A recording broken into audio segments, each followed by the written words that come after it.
Welcome to our channel. Today we how to register with Snowflake, complete guide step by step clearly. To register with Snowflake, start by visiting the official Snowflake website at www.snowflake.com. On the homepage, locate the Start for Free button. Click on the Start for Free button to initiate the registration process. You will be directed to a new page where you can select your account type. Choose the option that best suits your needs, such as pay-as-you-go or free trial. Next, fill out the required information in the registration form. Provide your first and last name in the designated fields. Enter a work email address that you have access to. Create a strong password, ensuring it meets the security requirements. Select your region from the drop-down menu to help tailor the service to your location. Review the terms of service and privacy policy by clicking on the provided links. Once you are familiar with the terms, check the box to accept them. After completing the form, click the Sign Up button to proceed. Now, check your email for a verification message from Snowflake. Open the email and click the verification link to confirm your account.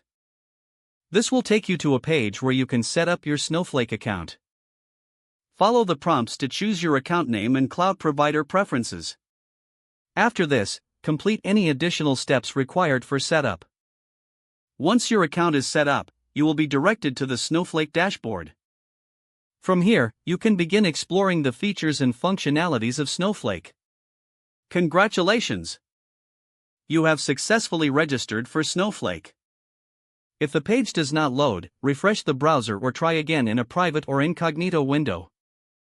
Make sure you are using the correct email address, then retype it carefully to avoid small typos. If your password is not accepted, use the reset option and create a new strong password you can remember.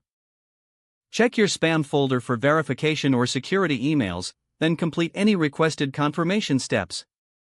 Enable two-factor authentication if available to improve account security and reduce unauthorized access risk. After signing in, review your profile details so your contact information and settings are accurate and current. If you see an error message, note it down and try again after restarting your device and internet connection. Don't forget to like this video and subscribe to our channel for more step-by-step tech guides.